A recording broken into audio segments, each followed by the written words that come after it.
باب من خالف الطريق إذا رجع يوم العيد.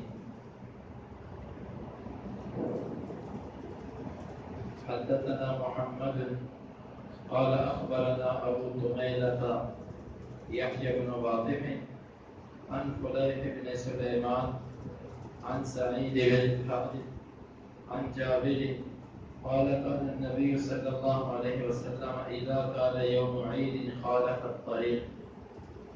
تابعه يونس بن محمد عن فليح عن سعيد عن أبي هريرة وحديث جابر الصح.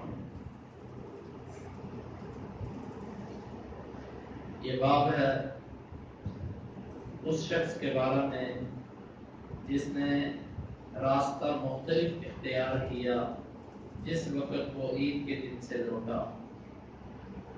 امام بخاری کہتے ہیں ہمیں بیان کیا محمد نے، وہ کہتے ہیں ہمیں خبر دی ابو طمیلہ نے جو کہ یحییٰ بن واضح ہیں، وہ فلیح بن سلیمان سے، وہ سعید بن الحارث سے، وہ جابر سے. وہ کہتے ہیں کہ نبی صلی اللہ علیہ وسلم جس وقت عید کا دن ہوتا تو راستے کی مخالفت کیا کرتے تھے، مختلف راستہ اختیار کیا کرتے تھے. اس کی مطابقت کی ہے یونس بن محمد نے فلیح سے بیان کرنے میں، یعنی ابو طمیلہ کی مطابقت کی ہے یونس بن محمد نے فلیح سے بیان کرنے میں، وہ سعید سے اور وہ ابو ہریرہ سے، اور جابر کی حدیث زیادہ صحیح ہے. باب یہ ہے کہ جس وقت امام یا لوگ عید کی نماز پڑھنے جائیں تو وہ جاتے ہوئے اور راستہ اختیار کریں گے اور واپسی پر اور راستہ اختیار کریں گے. یہ نبی صلی اللہ علیہ وسلم کا سنت طریقہ ہے. اس میں علماء کرام نے توضیحات لکھی ہیں کہ نبی صلی اللہ علیہ وسلم جاتے ہوئے کسی اور راستے سے جاتے، آتے ہوئے کسی اور راستے سے آتے. اس میں حکمت کیا؟ ایک اصول یہ ہے کہ جس بات کی حکمت اللہ اور اس کے رسول بیان کر دیں وہ تو ہمیں معلوم ہوگی، لیکن جس کی حکمت ہمیں وہ بیان نہ کریں اس میں علماء کے اقوال ہیں. ہم ان کو سن سکتے ہیں، پڑھ سکتے ہیں، لیکن یقین سے کسی ایک پر انگلی رکھ کے یہ نہیں کہہ سکتے کہ یہ وجہ ہے. اس میں علماء نے مختلف توجیحات لکھی ہیں. کسی نے کہا ہے کہ اس لیے جاتے تھے آپ کہ دو رستوں سے گزرے تاکہ دونوں رستوں والوں کو آپ کے گزرنے کا شرف مل جائے. کوئی کہتا ہے کہ اس لیے گزرتے تھے کہ آپ کے جسم سے خوشبو آتی تھی، آپ جس گلی سے گزرے وہ گلی معطر ہو جائے. واللہ عالم بالصواب. یہ تو باتیں اتنی سمجھ میں نہیں آتی. ہاں ایک بات سمجھ آتی ہے لیکن وہ بھی ہماری بات ہے، حقیقت اللہ تعالیٰ کو معلوم ہے. وہ بات یہ ہے کہ نبی صلی اللہ علیہ وسلم راستہ اس لیے اختیار کرتے تھے کہ جتنے قدم جس رستے پر لگیں گے وہ رستہ اتنی زیادہ اتنی گواہی دے گا اللہ کے ہاں. تو آپ یہ پسند کرتے تھے جاتے آتے الگ الگ راستہ اختیار کیا جائے تاکہ الگ الگ علاقے اور زیادہ سے زیادہ گلیاں محلے وہ گواہی دے کہ یہ ہم سے گزر کے عید کی نماز پڑھنے کے لیے گیا. یہ تو یہ ہے کہ اللہ کی رحمت کے فرشتے کھڑے ہوتے ہیں تو مختلف جگہوں سے گزرنا تاکہ زیادہ سے زیادہ اللہ کے فرشتے اس معاملے پر گواہ بن سکے. باقی حقیقت حال اللہ تعالیٰ کو معلوم ہے. اب بعض علماء یہ کہتے ہیں کہ یہ طریقہ صرف امام کے لیے ہے کہ امام آتے جاتے رستہ بدلے گا، مقتدیوں کے لیے ایسا نہیں ہے. لیکن یہ بات درست نہیں ہے. حدیث کے اندر عام ہے، نبی صلی اللہ علیہ وسلم کی پیروی کرنا ہر مسلمان کی اوپر ذمہ داری ہے، اس کے اس کا حق ہے. لہذا امام ہے کہ مقتدی ہے، مرد ہے کہ عورت ہے، سنت یہ ہے کہ وہ رستہ بدل جائے. اور عید کے لیے سنت بھی یہ ہے کہ پیدل جایا جائے. پیدل جانا آنا یہ افضل ہے، بہتر ہے. ہاں اگر کوئی عید کی جگہ دور ہے، وقت کم ہے، آپ اس پر پہنچنا چاہتے ہیں تو سواری پہ جا سکتے ہیں. باقی بہتر اور سنت یہ ہے کہ انسان اس کے لیے پیدل چل کے جائے. امام ہے کہ مقتدی ہے، آتے جاتے رستے کو بدلے. لیکن اگر رستہ نہ ملتا ہو، کوئی مجبوری ہو، پھر ایک ہی رستے سے اگر وہ گزر جائے تو تب بھی حد گزا کوشش کرنی چاہیے کہ گلی محلوں میں فرق ڈال لے. جتنا ممکن ہو سکے تو انہی راستے میں مخالفت کر دیں. اگر نہ ہو سکے تو اللہ تعالیٰ نیت کا اجر عطا فرمائیں گے. اب امام بخاری فرماتے ہیں کہ یہ حدیث دو طریقوں سے ملتی ہے. کچھ راویوں نے اس کو ابو ہریرہ سے بیان کیا اور کچھ نے اس کو جابر سے بیان کیا. امام بخاری رحمۃ اللہ علیہ کا میدان اس طرف ہے کہ جابر رضی اللہ عنہ سے اس حدیث کو بیان کرنا صحیح ہے بنسبت ابو ہریرہ سے بیان کرتے ہیں، جبکہ ان کے برعکس امام بہقی وغیرہ کا یہ موقف ہے کہ ابو ہریرہ والی بات بہتر ہے. باب اذا فاتہ العید یصلی رکعتین، یہ باب ہے کہ جب کسی کی عید کی نماز رہ جائے تو وہ 2 رکعتیں پڑھے گا. وَكَذَلِكَ النِّسَاءُ، اور اسی طرح عورتیں بھی، وَمَنْ كَانَ فِي الْبُيُوتِ وَالْقُرَىٰ، اور وہ بھی جو گھروں میں ہیں اور بستیوں میں ہیں. لقول النبی صلی اللہ علیہ وسلم، نبی صلی اللہ علیہ وسلم کے اس فرمان کی وجہ سے، هذا عیدنا اہل الاسلام، یہ ہماری عید ہے اسلام والوں. وَأَمَرَ أَنَسُ بْنُ مَالِكٍ مَوْلَاهُ بْنَ أَبِي قُتْبَةَ، اور انس بن مالک نے اپنے غلام ابن ابی قتبہ کو حکم دیا تھا بالزاویہ، زاویہ مقام پر. فجمع اہلہ وبنیہ، اسے اپنے گھر والوں کو اور بچوں کو جمع کیا. وصلى كصلاة اهل المصری، اور انہوں نے شہر والوں کی طرح نماز پڑھی. وتکبیرہم، ان کی تکبیر کی طرح تکبیر کہی. وقال اکرمہ، اور اکرمہ کہتے ہیں واہل السود یجتمعون فی العید یصلون رکعتین، دیہاتوں والے بھی جمع ہوں گے عید میں اور وہ 2 رکعتیں پڑھیں گے. کما یصنع الامام، جس طرح کہ امام کرتا ہے. وقال عطاء اذا فاتہ العید صلی رکعتین، جب اسے عید رہ جائے گی تو وہ 2 رکعتیں پڑھے گا. یہ مسئلہ بھی ایک اختلافی ہے. امام بخاری اس میں راجح بات کی طرف اشارہ کر رہے ہیں. مسئلہ یہ ہے کہ کسی بندے کی عید کی نماز رہ گئی، اس نے قصدن چھوڑ دی یا کسی عذر کی بنا پر رہ گئی، اب وہ عید کی نماز پڑھے گا کہ نہیں پڑھے گا؟ اس میں علماء کے مختلف اقوال ہیں. بعض اہل علم کی رائے یہ ہے کہ وہ پڑھے یا نہ پڑھے اس کو اختیار ہے، اور بعض اہل علم کی رائے یہ ہے کہ وہ پڑھے گا. اگر وہ پڑھے گا تو پھر کتنی پڑھے گا، اس پہ بھی 2 اقوال ہیں. عبداللہ بن مسعود رضی اللہ عنہ سے جو ملتا اثر وہ یہ ہے، وہ کہتے تھے کہ 4 رکعتیں پڑھے گا. جس طرح جمعہ کسی کا رہ جائے تو وہ ظہر کی نماز پڑھتا ہے، وہ کہتے تھے کہ 4 رکعتیں پڑھے گا. اس کے برعکس انس رضی اللہ عنہ سے صحیح سند سے ملتا ہے، امام بخاری بھی لائے تو 2 رکعتیں پڑھے گا. تو جب کسی مسئلے میں نبی صلی اللہ علیہ وسلم سے کوئی واضح ایسی چیز نہ ملتی، ہمارا یہ عقیدہ ہے کہ ہم اس مسئلے میں صحابہ کرام سے رہنمائی لیتے ہیں. لیکن اگر صحابہ کے بھی 2 اقوال ہوں، کچھ صحابہ ایک طرف اور کچھ ایک طرف ہوں، دونوں کا آپس میں اختلاف ہو، پھر اس میں کسی ایک کی بات کو بھی بغیر دلیل کے نہیں دیا جائے گا. پھر ہم اس میں سے راجح بات کو تلاش کرتے ہیں کہ درست کون ہے. اب یہاں پر انس رضی اللہ عنہ کا موقف یہ ہے کہ 2 رکعتیں پڑھی جائیں گی، اور عبداللہ بن مسعود رضی اللہ عنہ کہتے ہیں کہ 4 رکعتیں پڑھی جائیں گی. اب بظاہر امام بخاری نے ایک روایت سے استدلال کیا اور انہوں نے انس رضی اللہ عنہ کے موقف کو راجح قرار دیا. امام بخاری کا بڑا بلیغ استدلال ہے. وہ استدلال کہاں سے ہے وہ آگے آ رہا ہے، میں آپ کو ابھی بتلا دیتا ہوں. کہ جب ابو بکر رضی اللہ عنہ نبی صلی اللہ علیہ وسلم کے گھر تشریف لائے تو عائشہ رضی اللہ عنہ کے پاس بیٹھی 2 بچیاں، انصار کی بچیاں، وہ گیت گا رہی تھی. وہ اوس اور خزرج کی لڑائیوں کے جو شجاعت اور بہادری کے اشعار تھے وہ اشعار پڑھ رہی تھی. تو ابو بکر رضی اللہ عنہ نے آ کر ان کو ڈانٹا اور نبی صلی اللہ علیہ وسلم نے ان سے کہا ہے ابو بکر رہنے دو، یہ اہل اسلام کی عید ہے.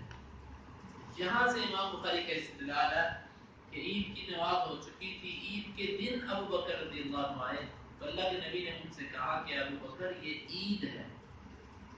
گویا کہ امام بخاری یہ بتلانا چاہتے ہیں کہ عید کے جتنے دن بھی ہوتے ہیں یہ سب کے سب عید کہلاتے ہیں، اور عید کی نماز کا جو اصل وقت ہے وہ عید کے انتہا تک ہے. جب تک عید ختم نہ ہو جائے عید کی نماز کا وقت باقی ہوتا ہے. جس طرح کہ ایک نماز کا وقت ہوتا ہے، ظہر کا وقت عصر کا وقت شروع ہونے کے درمیان ہے، جس وقت بھی کوئی بندہ پڑھ دے وہ پڑھ دے. اسی طرح امام بخاری یہ کہنا چاہتے ہیں کہ عید کی ابتدا سے لے کر اس کے 3 دن یا 4 دن وہ عید کا وقت ہوتا ہے. اس میں بندہ جب بھی عید کی نماز پڑھے گا تو عید ہی کی پڑھے گا، تو 4 رکعتیں پڑھنے کا سوال ہی پیدا نہیں ہوگا. یہ ہے امام بخاری کا استدلال کہ جب اللہ کے نبی نے اس سارے دن کو عید کہا، اگلے دن کو بھی عید کہا، اس سے اگلے دن کو بھی عید کہا، تو پھر 4 رکعتیں کیوں پڑھے گا؟ 4 رکھتے تو اس کے لیے ہیں کہ جس کے لیے جمعہ گزر گیا، لیکن عید کا تو بھی وقت باقی ہے، تو جب سارا دن ہی عید کی نماز کا وقت ہے تو پھر وہ 2 رکعتیں چھوڑ کر 4 کیوں پڑھے گا؟ وہ 2 ہی پڑھے گا۔ یہ ہے امام بخاری رحمۃ اللہ علیہ کے استدلال۔ ایک الگ بات ہے کہ عید کا وقت زوال سے پہلے پہلے ہے، زوال کے بعد عید کا وقت نہیں رہتا۔ اس کے لیے استدلال علماء کا اس حدیث سے ہے کہ نبی صلی اللہ علیہ وسلم کے پاس ایک وفد آیا، انہوں نے کہا اللہ کے رسول صلی اللہ علیہ وسلم ہم نے چاند دیکھا ہے۔ جب آپ کے پاس پہنچے تو آپ نے فرمایا بلال لوگوں میں اعلان کر دو کہ روزہ افطار کر دو۔ انہوں نے روزہ افطار کر دیا۔ آپ نے فرمایا صبح کے دن ہم عید کی نماز پڑھنے کے لیے دیکھ رہے ہیں۔ اہل علم یہ کہتے ہیں کہ وہ وفد جب آپ کے پاس پہنچا تھا تو وقت زوال کا ہو چکا تھا، اس لیے نبی صلی اللہ علیہ وسلم نے فرمایا کہ اب عید کی نماز کل ہی پڑھیں۔ یہاں سے ان کا استدلال ہے کہ عید کی نماز کا وقت وہ زوال سے پہلے پہلے۔ اللہ عالم بالصواب۔ تو یہ امام بخاری کا میدان اس طرف ہے کہ مرد ہیں کہ عورت ہیں کہ بچے ہیں، اگر کسی کی عید کی نماز رہ گئی تو وہ 2 رکعتیں ہی پڑھے گا۔ اب یہاں پر پھر اختلاف ہے کہ وہ 2 رکعتیں عام سادہ رکعتیں پڑھے گا کہ جس طرح عید کی نماز پڑھی جاتی ہے اسی طرح پڑھے گا۔ اس میں بھی ابن حجر رحمہ اللہ نے جو روایت پیش کی اور مصنف ابن ابی شیبہ کے اندر بھی ایسے آثار ملتے ہیں، اس سے بہرحال راجح یہ معلوم ہوتا ہے کہ وہ اسی طرح پڑھے گا جس طرح عید کی نماز پڑھی جاتی ہے، جس طرح عید کی نماز پڑھی جاتی ہے۔ اس سلسلے میں امام بخاری نے اپنے موافقین کا ذکر فرمایا، ان میں اکرمہ ہیں، وہ کہتے ہیں کہ دیہاتوں والے بھی جمع ہو کر عید کی نماز پڑھیں گے، 2 رکعتیں پڑھیں گے، اسی طرح کریں گے جس طرح امام کرتا ہے، یعنی اسی طرح تکبیرات پڑھیں گے۔ یہ بات، اور اسی طرح عطا کا قول کہ جس وقت کسی بندے کی عید کی نماز رہ جائے تو وہ 2 ہی رکعتیں پڑھے گا، ظاہر بات ہے وہ اسی طرح پڑھے گا جس طرح امام کے ساتھ پڑھتا ہے۔ تو اس سے امام بخاری نے اپنے موقف کو ثابت کیا کہ جس کی عید کی نماز رہ جائے قصدن یا عذر کی وجہ سے وہ 2 رکعتیں پڑھے گا، اسی طرح پڑھے گا جس طرح امام پڑھتا ہے، اور وہی اس کا طریقہ ہوگا۔ آگے حدیث ذکر کی امام بخاری نے، امام بخاری کہتے ہیں ہمیں بیان کیا یہ ابن بکیر نے، وہ کہتے ہیں ہمیں بیان کیا لیث نے مقیل سے، وہ ابن شہاب سے، وہ عروہ سے، عائشہ سے کہ بے شک ابو بکر رضی اللہ عنہ عائشہ پر داخل ہوئے اور اس کے پاس 2 بچیاں تھیں منا کے دنوں میں، وہ دف بجا رہی تھی اور وہ گا رہی تھی اور نبی صلی اللہ علیہ وسلم اپنے چہرے کو ڈھانپے ہوئے تھے کپڑے کے ساتھ۔ فَانْتَهَرَهُمَا ابو بکر رضی اللہ عنہ دونوں کو ڈانٹا، فَكَشَفَ النَّبِيُّ صلی اللہ علیہ وسلم وجهه، آپ نے اپنے چہرے سے کپڑا ہٹایا، وقال دعهما يا ابا بکر فإنها ايام عيد، آپ نے فرمایا چھوڑ دو ابو بکر یہ عید کے دن ہیں، وتلك الايام ايام منى، اور یہ دن کون سے تھے؟ یہ مینا کے دن تھے۔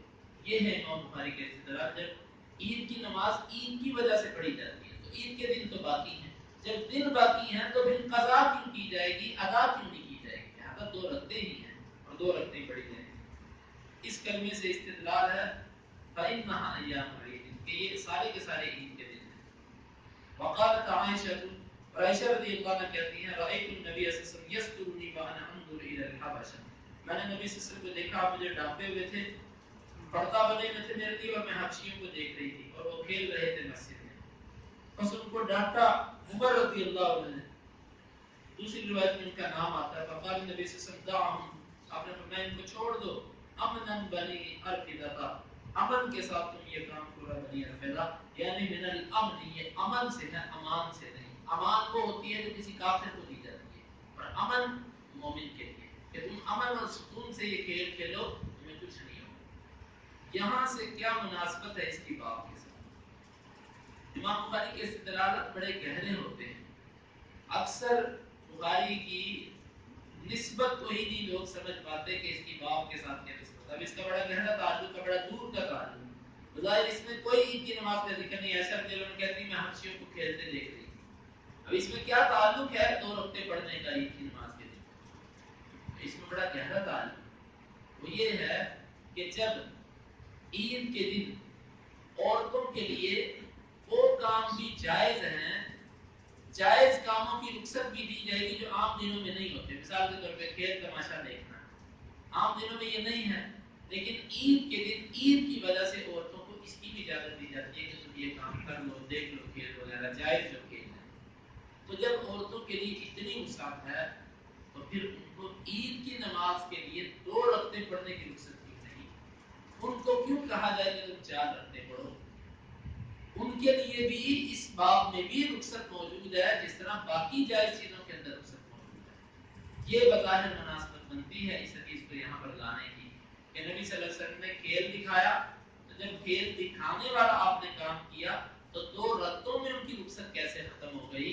جو لوگ کہتے ہیں کہ عورتیں 4 رکعتیں پوری پڑھیں گی، ان کی یہ بات درست نہیں ہے۔ رخصت موجود ہے، عورتیں بھی 2 رکعتیں پڑھیں گی، اسی طرح پڑھیں گی جس طرح کے عام نمازی پڑھتے ہیں۔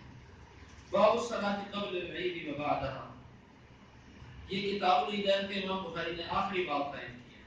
اس میں یہ ہے کہ نماز عید سے پہلے اور عید کے بعد، مسئلہ یہ ہے کہ کیا عید کی نماز سے پہلے اور عید کی نماز کے بعد کوئی نفل نماز ہے؟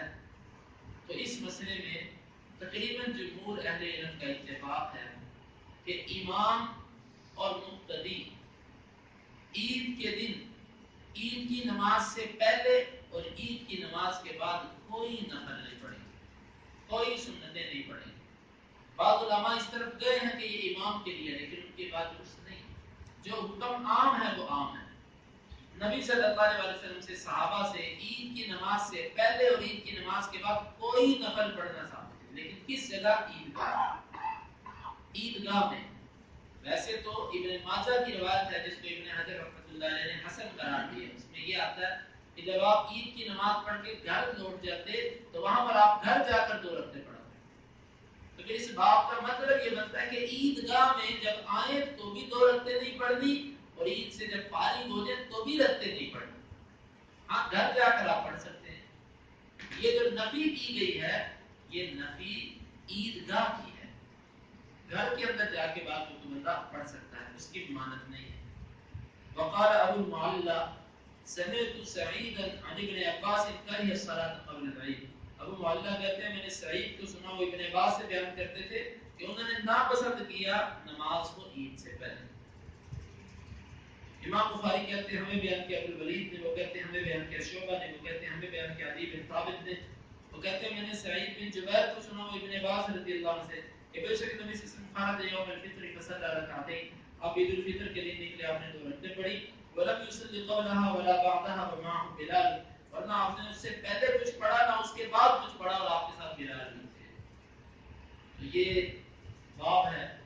ہاں اگر عید کی نماز مسجد میں ہو بارش کی وجہ سے، کسی شرعی عذر کی وجہ سے، اب سوال یہ ہے کہ تحیۃ المسجد، مسجد میں آنے کی 2 رکعتیں یہ پڑھی جائیں گی کہ نہیں پڑھی جائیں گی؟ تو یاد رکھیں کہ جو عید سے پہلے نفل ہیں، جس نفل کی نفی کی گئی ہے وہ عام نفل ہے، لیکن اگر کسی چیز کا کوئی سبب بن جائے تو سببی نماز پڑھی جا سکتی ہے۔ مثلا مسجد میں آنا یہ سبب ہے 2 رکعتیں پڑھنے کا، تو سببی نماز پڑھی جا سکتی ہے۔